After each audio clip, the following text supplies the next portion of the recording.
জয় হিন্দ, জয় ভারত বন্ধুরা। তোমরা হচ্ছে ডিফেন্স লাভার চ্যানেল। দেখো, তোমাদের অগ্নিবীরের যে জিডির অর্থাৎ জেনারেল ডিউটির তোমাদের শিফট 3 এবং শিফট 4-এর যতগুলো কোশ্চেন এসেছে সবগুলো আলোচনা করব। যারা পরীক্ষা দিয়েছো অবশ্যই মিলিয়ে নিবে তোমাদের কতগুলো প্রশ্ন ঠিক হচ্ছে, এবং আগামী দিনে যারা পরীক্ষা দিতে যাবে অবশ্যই এই ভিডিওটা ওয়াচ করবে, কারণ এই জায়গাগুলো থেকেই কিন্তু সেম প্রশ্ন রিপিট হচ্ছে। অর্থাৎ বিভিন্ন শিফটের কোশ্চেন আগামী দিনে তোমরা যারা দিচ্ছ একদম রিপিট হবে, কারণ অলরেডি প্রমাণ দেখিয়েছি অনেক প্রশ্ন কিন্তু রিপিট হয়েছে। তো চলো, এটা শিফট 3 অর্থাৎ 5 জুন যে তোমাদের পরীক্ষা হলো শিফট 3, তার প্রশ্নটা আলোচনা করে দিচ্ছি। 1 নম্বর প্রশ্ন, 1857 সালের বিপ্লবের পর শাসনভার কার হাতে চলে যায়?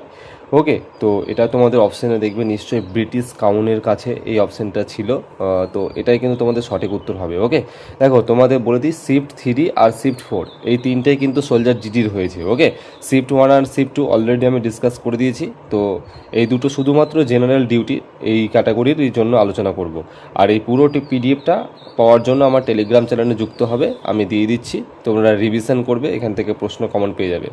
তারপরে 2026 সালে খেলো ইন্ডিয়া, যেটা খেলো ইন্ডিয়া উপজাতি গেমস বা খেলো ইন্ডিয়া ইয়ুথ গেমস, এটা উপজাতি বলতে গেলে এটা খেলো ইন্ডিয়া যে ট্রাইবাল গেমস যেটা বলছে সেটাই বলছে, ইয়ুথ গেমস না, সরি। তো ভারতের কোন রাজ্যে অনুষ্ঠিত হয়েছিল? তো এটা অবশ্যই ছত্তিশগড় রাজ্যে কিন্তু অনুষ্ঠিত হয়েছিল। তো এটা একটা কারেন্ট অ্যাফেয়ার্স ছিল। তো কারেন্ট অ্যাফেয়ার্স থেকে খুব বেশি প্রশ্ন থাকছে না, অযথা ভয় পাওয়ার দরকার নেই, 1-2টো থাকছে। কোনটি উপদ্বীপীয় ভারতের পর্বতশ্রেণী নয়? তো নিশ্চয়ই দেখবে তোমাদের হিমালয় এই অপশানটা ছিল, যতদূর আমি শুনলাম বা বুঝলাম। তো কিন্তু হিমালয় কিন্তু তোমাদের সঠিক উত্তর হবে। ওকে, কার কতগুলো হচ্ছে একটু কমেন্ট করে জানিয়ে দিবে। তারপরে কোন ইউরোপীয় শক্তি ভারতে প্রথম বাণিজ্যিক কেন্দ্র স্থাপন করেছিল?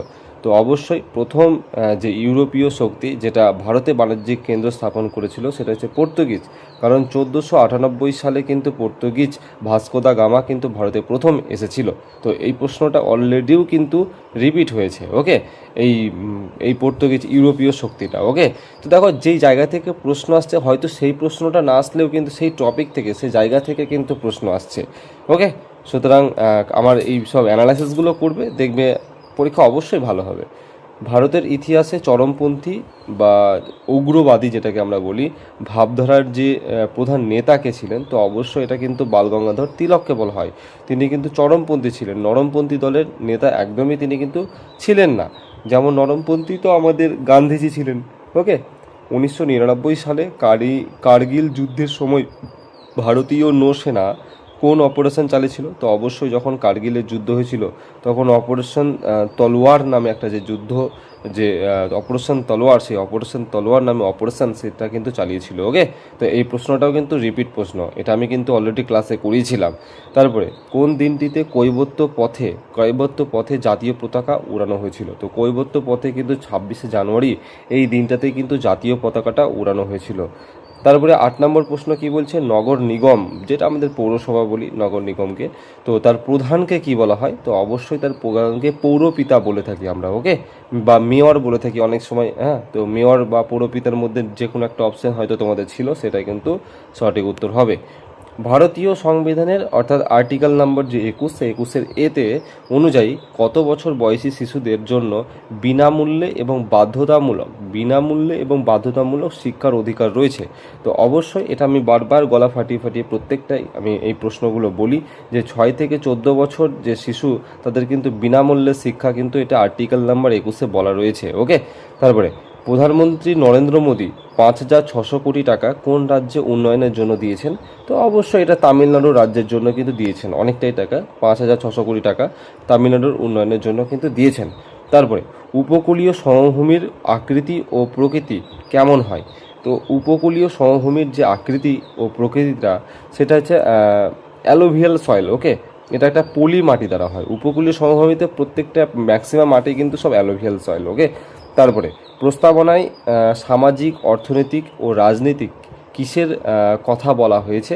তো অবশ্যই এই যে সামাজিক, রাজনৈতিক, অর্থনৈতিক এগুলো সব বলা হয়েছে ন্যায় বিচার, জাস্টিসের কথা কিন্তু বলে। ওকে, তো আমি তোমাদের জিকে থেকে টোটাল 12টা প্রশ্ন কালেকশন করতে পেরেছি, 12টা বলে দিলাম। আর 3টে পারেনি তোমাদের, সেই 3টে যদি মনে থাকে অবশ্যই কমেন্ট করে দিও। তো চলো এবার সায়েন্সটা আলোচনা করে দিচ্ছি।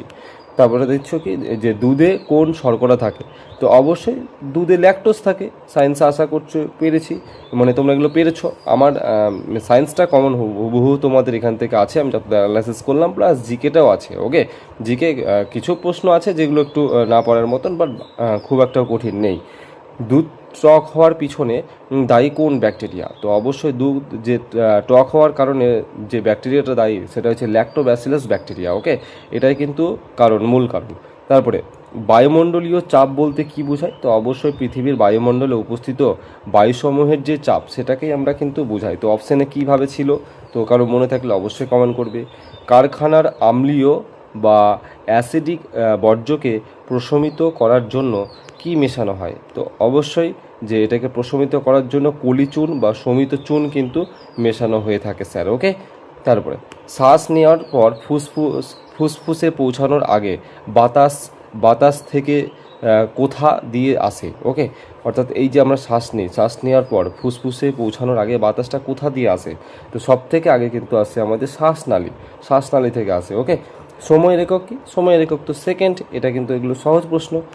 দেখেছো, আমি বলেছিলাম না যে এই টাইপের প্রশ্ন তোমরা দেখবে প্রত্যেক শিফটে, ম্যাক্সিমাম প্রায় প্রত্যেক শিফটে একটা করে পাবে। তো এগুলো কিন্তু আমি আলাদা করে ক্লাস করেছিলাম, তো আমার কিন্তু সায়েন্স হুবহু কমন এসছে। ওকে, তারপরে কি বলছে যে প্রশ্নটা কুলো দিয়ে ঝেড়ে বা বাতাস দিয়ে ওড়ানোর পদ্ধতিটাকে কি বলা হয়, অর্থাৎ ভারী কণা থেকে আলাদা কণাকে আলাদা করা। তো আমি এই ক্লাস আমি করিয়েছিলাম স্যার, তোমরা বলবে স্যার করিয়েছিলে।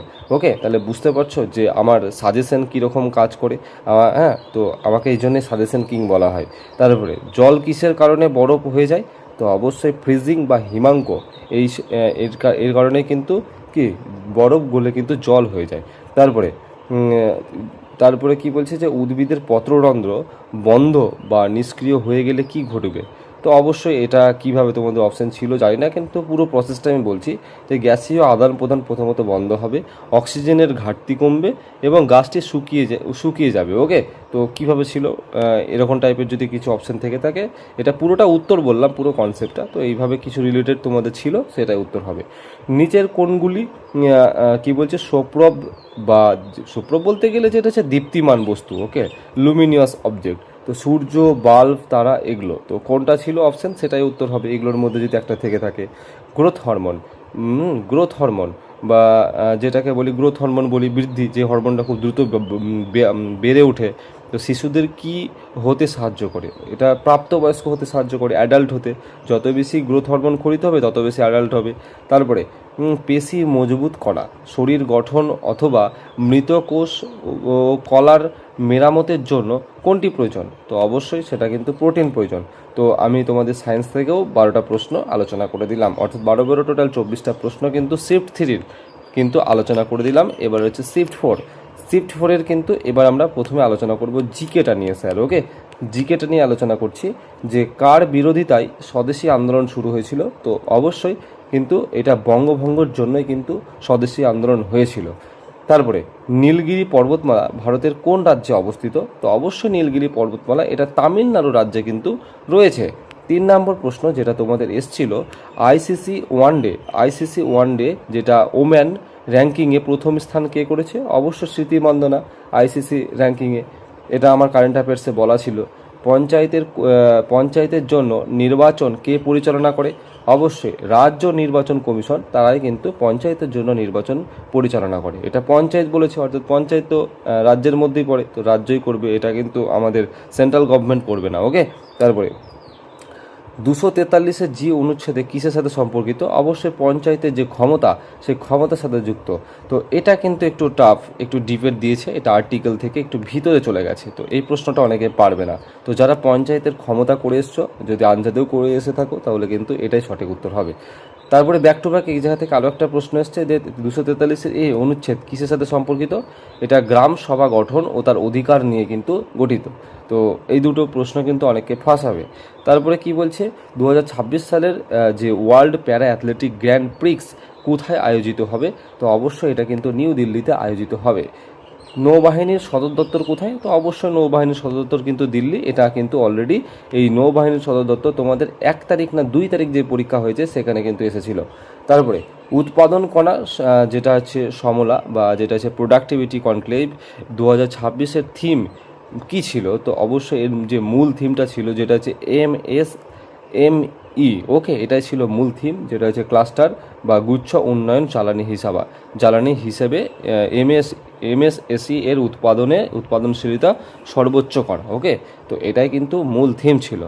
প্রাক্তন সৈনিক দিবস, যেটাকে আমরা আর্ম ফোর্স, যেটা আমরা ভেটেরান্স ডে বলি, তো কবে পালন করি? এটা আমরা কিন্তু 14ই জানুয়ারি পালন করে থাকি। থর মরুভূমিতে কোন ধরনের বাতাস প্রভাবিত হয়? অবশ্যই শুষ্ক এবং গরম বাতাস প্রভাবিত হয়ে থাকে সবসময়। থর মরুভূমি মানে একটা মরুভূমি জায়গায় তো ওটা গরম ভাব থাকবেই এবং শুষ্ক ড্রাই ভাব থাকবে, ওকে। তো এগুলো কিন্তু লজিক দিয়েও করা যাবে। লাক্ষাদ্বীপ কিসের থেকে উৎপন্ন বা তৈরি হয়েছে? তো অবশ্যই প্রবাল প্রাচীর থেকে কিন্তু তৈরি হয়েছে, ওকে।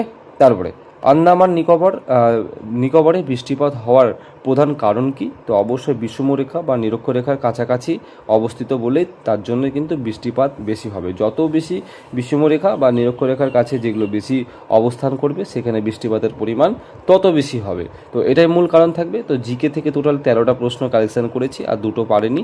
তো 2টো কারো মনে থাকলে অবশ্যই কমেন্ট করবে। এবার আমরা সায়েন্সটা আলোচনা করব 4th শিফটের। তো 4th শিফটের সায়েন্সে কী এসছে যে দেখো, মানুষের দ্বারা বর্জ্য পদার্থ বের করে দেওয়ার প্রক্রিয়াকে কি বলা হয়? তো অবশ্যই এটাকে বলা হয় রেচন। তারপরে একটি এককোষী জীব বা দ্বিবিভাজন পদ্ধতিতে বংশবৃদ্ধি বা জনন সম্পূর্ণ করে। তো এটা অ্যামিবা জীব। এই অ্যামিবা হচ্ছে এমন একটা জীব যেটা কিন্তু কি করে, দ্বিবিভাজন পদ্ধতিতে তার বংশবৃদ্ধিটা করে থাকে, ওকে। তো এটা কিন্তু যারা অ্যামিবা করেছো একদম সঠিক উত্তর হবে। আলাদা আলাদা অঞ্চলের মানুষ আলাদা আলাদা খাবার কেন খায়? তো এটার মূল কারণই হচ্ছে যে আলাদা আলাদা চাষবাসের কারণে, ওকে, বা আলাদা বা জলবায়ুর পার্থক্যের কারণে। তো কী ছিল এটা অপশানে, সেটার উপর ভিত্তি করে উত্তর তোমাকে করতে হবে। তারপরে কি বলছে যে মাটির কণা নিচে থিতিয়ে পড়া পদ্ধতিকে কী বলা হয়? এটাকে অবক্ষেপণ বা সেডিমেন্টেশন বলা হয়। এটা কিন্তু অলরেডিও আমি করিয়েছি। এটা বলতে না, সায়েন্সের ম্যাক্সিমাম সব আমার 99% আমার কিন্তু কমন, প্লাস জিকেটা একটু আমার কমন এসছে, মোটামুটি 15টায়, মোটামুটি 10টা কোনো শিফটে কমন এসছে, কোনো শিফটে 12টা কমন এসছে, কোনো শিফটে 7টা, কোনো শিফটে 8টা, কিন্তু সায়েন্স কিন্তু একবারে 15টা 14টা এইভাবে কমন এসছে, ওকে। আর ম্যাথ আর রিজনিং যা বলেছি তাই, ওর বাইরে তো কিছু আসেইনি। তারপরে দেখো কি বলছে যে কোনো গাড়ি যদি সোজা রাস্তায় চলে তবে তার গড় গতিবেগ বা কেমন হবে? তো অবশ্যই দুটি কিন্তু গড় গতিবেগ এবং গতি কেমন হবে? তো দুটিই সমান হবে, ওকে। যারা দুটো সমান করেছো সঠিক উত্তর হবে। কিসের দ্বারা ভরহীনতা বোঝা বা জানা যায়? তো অবশ্যই যে ভর মাস তার সাহায্যে কিন্তু জানা যায়। মাটির অম্লতা দূর করার জন্য কি ব্যবহার করা হয়? অবশ্যই কলিচুন বা যেটা সিএ কলিচুনের সংকেত হচ্ছে CaOH/2। তো এটা মনে রাখবে, ওকে। তোমাদের জন্য কিন্তু এই প্রশ্নটা, এই যে সংকেতটা কিন্তু গুরুত্বপূর্ণ হতে চলেছে। বৈদ্যুতিক কলিং বেল থেকে লোহার মজ্জা বা কোর বের করে নিলে কি ঘটবে? অবশ্যই চুম্বকত্ব নষ্ট বা শেষ হয়ে যাবে। এটাও কিন্তু আমার করানো, সবই করানো সায়েন্সের আমার, ওকে। আমার হুবহু প্রশ্ন কিন্তু তুলে দিয়েছে, আমি যে প্রশ্নটা বলেছি সেটাও তুলে দিয়েছে। নিচের কোনটির নিজস্ব কোনো আলো নেই? তো নিজস্বের কোনো যে আলো নেই, তোমাদের অপশানে দেবে মোমবাতি, বাল্ব, চাঁদ, সূর্য ছিল। তো অবশ্যই চাঁদ কিন্তু হয়ে যাবে, কারণ চাঁদের কোনো নিজস্ব আলো নেই। চাঁদকে যে আমরা আলোটা দেখি সেটা সূর্যের আলোতেই আলোকিত। তারপরে ম্যানগ্রোভ গাছ কেটে কি তৈরি করা যায়? তো অবশ্যই ইমারতি কাঠ, কয়লা, ট্যানিন, ওষুধ, বিভিন্ন রকম কাজ কিন্তু করা যায় স্যার, ওকে। তো সায়েন্স থেকেও আলোচনা করে দিলাম, তো শিফট 4-এর কোশ্চেনও আলোচনা করে দিলাম, ওকে।